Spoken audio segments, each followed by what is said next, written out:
எதிர்காலத்துல நம்மளுடைய சூரியனே நமக்கு யமனா மாறப்போகுது அப்படின்னு சொன்னா உங்களால நம்ப முடியுதா? இன்னைக்கு தேதியில இருந்து கிட்டத்தட்ட 5 பில்லியன் ஆண்டுகளுக்கு அப்புறம் நம்மளுடைய சூரியன் அப்படிங்கிறது ஒரு ரெட் ஜெயண்ட் ஸ்டாரா மாறும். அந்த ஸ்டேஜ்ல நம்ம சூரியன் இப்ப இருக்க சைஸை விட பிரம்மாண்டமான சைஸுக்கு மாறப்போகுது. இந்த ஸ்டேஜ் நம்ம சூரியன் அடைஞ்சதுக்கு அப்புறம் நம்மளுடைய சூரியனை சுத்தி வரக்கூடிய பிளானட்ஸ்கள்லயே முதல் 2 கிரகமா இருக்கக்கூடிய மெர்க்குரி அண்ட் வீனஸ், இந்த 2 பிளானட்டுமே சூரியனால விழுங்கப்படும். அப்ப நம்ம பூமியோட நிலைமை என்ன ஆகும்? இந்த கேள்விக்கான ஆன்சரையும் சூரியன் ஏன் அந்த ஸ்டேஜை அடையிறதுக்கான காரணம் என்ன, அதை பற்றி எல்லாத்தையுமே டீட்டெயிலாக இந்த வீடியோவில் நான் எக்ஸ்பிளைன் பண்ணியிருக்கேன். வீடியோ உண்மையிலேயே ரொம்ப இன்ட்ரெஸ்டிங்காக இருக்கும். கொஞ்சம் கூட ஸ்கிப் பண்ணாமல் ஃபுல்லாக பாருங்கள். வீடியோ பார்த்து முடிச்சதுக்கப்புறம் வீடியோக்கு லைக் கொடுக்க வந்துடாதீங்க. நம்ம சேனலுக்கு தான் முதல் தடவை வந்திருக்கீங்கன்னா சேனலை சப்ஸ்கிரைப் பண்ணி பெல் நோட்டிஃபிகேஷன் ஆலில் செட் பண்ணி வச்சுக்கோங்க. அப்போ தான் நான் போடுற ஒவ்வொரு வீடியோஸையும் நீங்கள் மிஸ் பண்ணாமல் பார்க்க முடியும். வெல்கம் பேக் ஆனது நியூ வீடியோ. நான் உங்கள் சேகர்.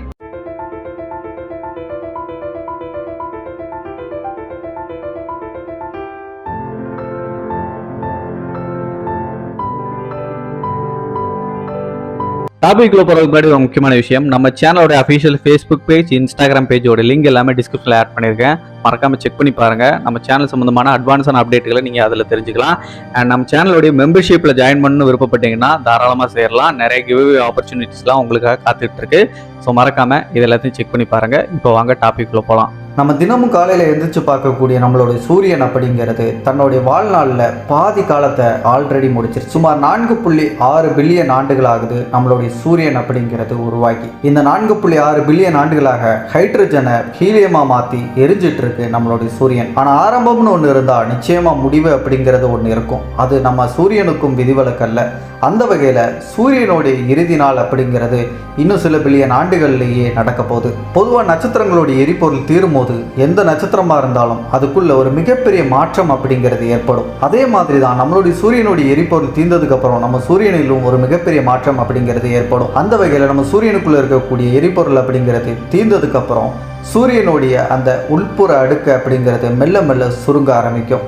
அதே நேரத்தில் வெளிப்புற அடுக்கு அப்படிங்கிறது கொஞ்சம் கொஞ்சமாக பெருசாக ஆரம்பிக்கும். இந்த ரீசன்னால இப்போ இருக்கக்கூடிய நம்ம பார்க்கக்கூடிய சூரியனுடைய சைஸை விட மிக பெருசாக நம்மளுடைய சூரியன் மாறும். இப்போ நம்ம சூரியனுடைய மேல்பரப்பு டெம்பரேச்சர் அப்படிங்கிறது 5700க்கும் அதிகமான கெல்வின் அளவு வெப்பம் கொண்டதாக இருக்கு. ஆனால் அந்த ஸ்டேஜில் நம்ம சூரியனுடைய அந்த மேல்பரப்பு அடுக்கோடைய வெப்பம் அப்படிங்கிறது கொஞ்சம் கொஞ்சமாக குறைய ஆரம்பிக்கும்.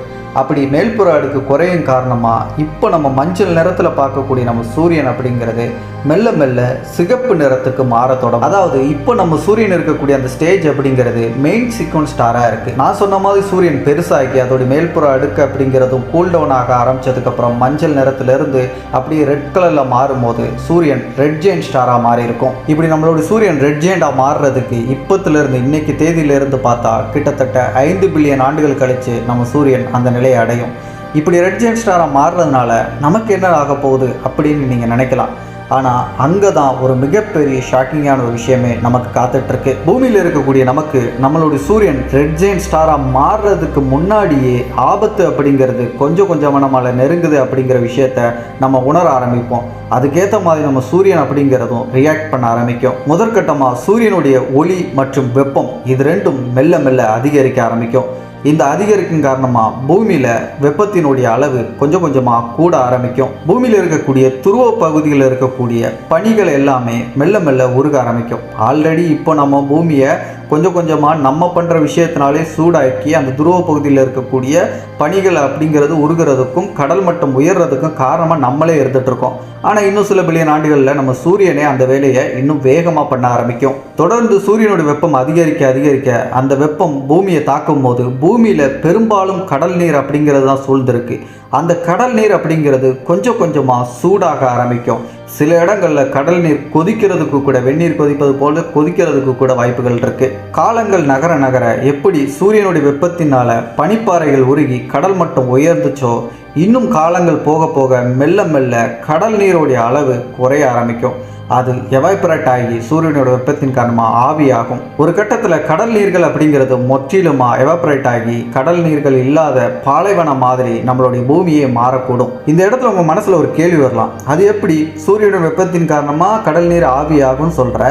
ஆவியாகும் போது அது பூமியுடைய வளிமண்டலத்துக்கு அந்த நீராவி போய் சேரும், திரும்ப மழையாக பொழியும். இப்போ ஆல்ரெடி நடந்துட்டு இருக்க மாதிரி தானே அப்பவும் நடக்கும். அப்போ எப்படி கடல் நீர் அப்படிங்கிறது முழுசாக வற்றி போய் ஒரு பாலைவனம் மாதிரி நம்மளுடைய பூமி மாறும்னு சொல்கிற அப்படின்னு சொல்லிட்டு நீங்கள் நினைக்கலாம். இந்த இடத்துல தான் நம்ம சூரியன் செய்யக்கூடிய ஒரு கோரமான விஷயம் நடக்கும். அந்த டயத்தில் என்ன செய்யும் அப்படின்னா, இப்போ நார்மலாக சூரியனுடைய வெப்பத்தின் காரணமாக நீராவி ஆவியாகி மழையாக பொழியுது திரும்ப பூமியில். ஆனால் சூரியன் வந்து ரெட் ஜெயண்ட் ஸ்டார் அப்படிங்கிற அந்த ஸ்டேஜை அடையிறதுக்கு முன்னாடி நடக்கக்கூடிய அந்த சூரியன் வெப்பத்தின் காரணமாக பூமியை தாக்கும் போது கடல் நீரை சூடாக்கி அதை ஆவியாக்கி மேலே வானத்தை நோக்கி அட்மாஸ்பியரை நோக்கி போக ஆரம்பிக்கும். இங்கே சூரியனோட வெப்பம் ரொம்ப அளவுக்கு அதிகமாக இருக்கிறனால பூமியோடைய வளிமண்டலம் அப்படிங்கிறதும் சூடாக ஆரம்பிக்கும்.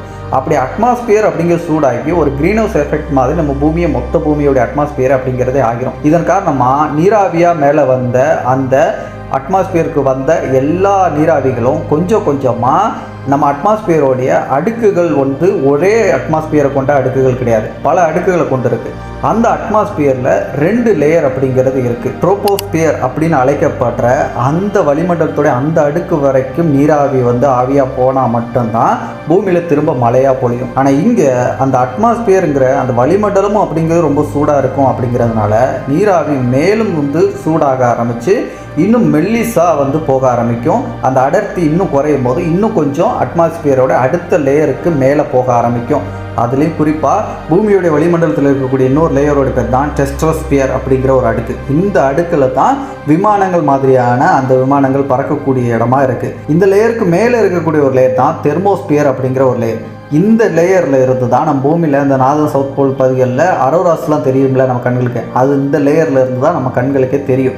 அண்ட் நம்ம சேட்டலைட்டில் விண்வெளிக்கு அனுப்பியிருக்கோம்ல, அந்த சேட்டலைட் நிலைநிறுத்தப்படக்கூடிய இடமும் இந்த தெர்மோஸ்பியர் அப்படிங்கிற இந்த லேயரில் தான். ஸோ ஆல்ரெடி அட்மாஸ்பியர் டோட்டலாக வந்து ரொம்ப சூடாக இருக்கிறதுனால இந்த எல்லா அடுக்குகளும் சேர்ந்து சூடாக இருக்கும்போது அந்த நீராவி மேலும் சூடாகி வெப்பமாகி இன்னும் மெல்லிஸாக ஆரம்பித்து இந்த தெர்மோஸ்பியர் அடுக்கையும் தாண்டி மேலே போக ஆரம்பிக்கும்.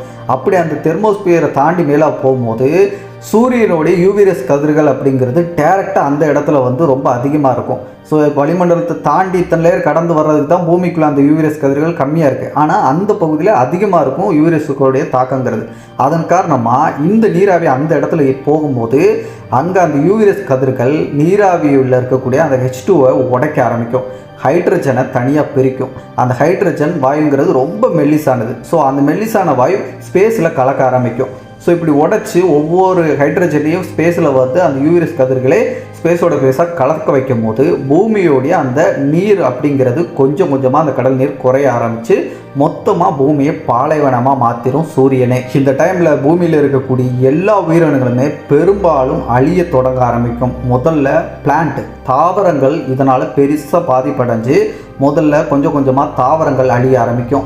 அதுக்கப்புறம் அது சார்ந்து இருக்கக்கூடிய உயிரினங்கள் சொல்லிட்டு அந்த உணவு சங்கிலி அப்படிங்கிறது பெரிதும் பாதிக்க ஆரம்பித்து மொத்த உயிர்களும் அழிய தொடங்க ஆரம்பிக்கும். அதில் மனிதனும் விதிவிலக்கல்ல.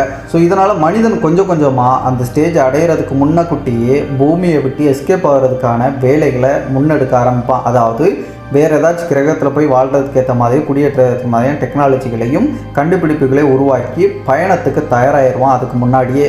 அப்படி தயாராகணும் அப்படிங்கிறதுக்காக தான் இன்றைக்கும் விண்வெளியில் எக்ஸோ பிளானட் சம்மந்தமான ஆராய்ச்சிகள், மார்ஸ் சம்மந்தமான குடியேற்றங்கள் சம்மந்தமான ஆராய்ச்சிகள் அப்படின்னு சொல்லிட்டு மனிதன் இப்போவே பண்ணிகிட்ருக்கான். எதிர்காலத்தில் இப்படி ஒரு விஷயம் நடக்க போது அது நம்ம கையில் இல்லை. அதனால் பூமியை விட்டு வேறு ஏதாவது கிரகத்தில் வாழ்கிறதுக்கு ஏற்ற மாதிரியான ஒரு பிளானட்டை கண்டே பிடிச்சே ஆகணும் அப்படின்னு சொல்லிட்டு தான் மனிதன் இப்போவே அதுக்கான வேலைகளை செஞ்சிட்ருக்கான் அப்படிங்கிறத மனசில் வச்சுக்கோங்க. இதெல்லாம் பூமியில் இந்த மாதிரியான விஷயங்கள் நடக்கும். பூமியை தாண்டி சோலார் சிஸ்டத்தில் நம்ம சூரியன் ரெட் ஜெயண்டாக மாறினதுக்கப்புறம் என்ன மாற்றங்களாக ஏற்படணும்னு சொல்லி விஞ்ஞானிகள் சொல்கிறாங்கன்னா, சூரியன் ரெட் ஜெயண்ட் ஆனதுக்கப்புறம் இருக்கிற சைஸை விட ரொம்ப பெருசாக மாறினதுக்கப்புறம் இப்போ சோலார் சிஸ்டத்தில் முதல் 2 கிரகமாக இருக்கக்கூடிய மெர்க்குரி, வீனஸ் இந்த 2 கிரகத்தையும் சூரியன் முழுங்கிவிடும் அப்படின்னு சொல்கிறாங்க. அதில் பூமி எஸ்கேப் ஆகுமா இல்லையா அப்படிங்கிற ஒரு வாதம் அப்படிங்கிறது இப்போ வரைக்கும் சயின்டிஸ்ட் மத்தியில் இருந்துகிட்ருக்கு. அதில் ஒரு தரப்பு என்ன சொல்கிறாங்கன்னா, நிச்சயமாக சூரியனுடைய வெளிப்புற அடுக்கு வந்து அந்த ரெட் ஜெயண்ட் ஸ்டேஜ் அடையும் போது ரொம்ப பெருசாகும் போது கண்டிப்பாக சூரியன் வந்து பூமி வரைக்கும் பெருசாகி சூரியன் நிச்சயமாக நம்மளுடைய பூமியை விழுங்கிடும் அப்படின்னு சொல்கிறாங்க. இன்னும் தரப்பு என்ன சொல்கிறாங்கன்னா, கண்டிப்பாக அந்தமாதிரி விழுங்குறதுக்கு வாய்ப்பு இல்லை. சூரியன் இப்போ இருக்கக்கூடிய நிறைய வந்து இழந்துச்சு அப்படின்னா அதன் காரணமாக பூமியோடைய சுற்றுவட்ட பாதையிலேருந்து கொஞ்சம் வெளிப்புறமாக பூமி வந்து தள்ளப்படலாம். அப்படி தள்ளப்பட்டுச்சுன்னா பூமி வந்து எஸ்கேப் ஆகிறதுக்கும் வாய்ப்பு இருக்குது அப்படின்னு சொல்கிறாங்க. ஆனால் மெர்க்குரி, வீனஸ் அப்படிங்கிறது எஸ்கேப் ஆகிறதுக்கு வாய்ப்பே இல்லை. அந்த 2 பிளானட்டும் சூரியனுக்குள்ளே விழுங்கப்படுறது நிச்சயமாக உறுதி தான் அப்படின்னு சொல்கிறாங்க. இறுதியாக நம்மளுடைய சூரியன் ரெட் டுவார்ஃப் ஸ்டேஜ் அடைஞ்சு இன்னும் சில மில்லியன் ஆண்டுகளுக்கு அப்புறம் ஒரு சூப்பர் நோவாக வெடித்து அதோடைய வெளிப்புற அடுக்குகளை ஸ்பேஸில் அப்படியே பரப்பி விட்டுட்டு மிச்சம் இருக்கக்கூடிய அந்த மையப்பகுதியான கோர் அப்படிங்கிறது மிஞ்சி இருக்கும். அதாவது ஒரு ஒயிட் டுவார்ஃப் நட்சத்திரம், வெள்ளைக்குள்ள நட்சத்திரமாக நம்மளுடைய சூரியன் அப்படிங்கிறது மாறிடும். நிச்சயமாக நம்மளுடைய சூரியன் அப்படிங்கிறது ஒரு ரெட் ஜெயண்டாக மாறும். அப்படி மாறும்போது கண்டிப்பாக மாறுறதுக்கு முன்னாடியும் மாறினதுக்கு அப்புறமும் இந்த மாதிரியான விஷயங்கள் நடக்கத்தான் போகுது. ஆனால் இது நாளைக்கோ இன்னும் சில நூற்றாண்டுகள்லேயே நடக்க போகிற விஷயம் இல்லை. இன்னும் 5 பில்லியன் ஆண்டுகள் இருக்குது. அதனால் கவலை இல்லை, இப்போதைக்கு நம்ம சேஃப் தான். இன்னைக்கு நம்மளோட சூரியன் அப்படிங்கிறது காமா கூலா இருக்கிற மாதிரி தெரிஞ்சாலும் எதிர்காலத்தில் ஒரு ரகடான ஸ்டாரா தான் நம்மளோட சூரியன் அப்படிங்கிறது மாறப்போகுது. நம்மளுடைய சன் அப்படிங்கிறது ஒரு ரெட் ஜெயண்ட் ஸ்டாரா மாறுறதுக்குள்ளேயே நம்மளுடைய பூமியில உயிர்கள் அப்படிங்கிறது இருக்கும்னு நினைக்கிறீங்களா? இல்லை வாய்ப்பு இல்லாமல் கூட போகலாம், உயிர்களே இல்லாம சூழல் தான் இருக்கும் அப்படின்னு நினைக்கிறீங்களா? உங்களோட கருத்தை கமெண்ட் லீவ் பண்ணுங்க. அண்ட் இதே மாதிரி தொடர்ந்து ஸ்பேஸ் அண்ட் சயின்ஸ் ஃபேக்ட்களை தொடர்ந்து தமிழ் தெரிஞ்சுக்கிறதுக்கு நம்ம சேனல் என்ன கூட சப்ஸ்கிரைப் பண்ணாம இருக்கீங்கன்னா ஜஸ்ட் சப்ஸ்கிரைப் பண்ணி பெல் நோட்டிஃபிகேஷன் ஆல்ல செட் பண்ணி வச்சுக்கோங்க. அண்ட் இந்த வீடியோக்கு ஒரு லைக் கொடுத்துருங்க. எனக்கு அப்போ தான் அடுத்தடுத்த வீடியோஸ் போட்டிருக்கோம், மோட்டிவாக இருக்கும். ஸோ மற்ற வீடியோஸ் பார்க்கறதுக்கு மேலே ஐக்கான் லிங்க் கொடுத்துருக்கேன், செக் பண்ணிக்கோங்க. அடுத்த ஒரு சுவாரஸ்யமான தகவலுடன் நான் உங்களை சந்திக்கும் முறை நான் உங்கள் சேகர். Bye bye.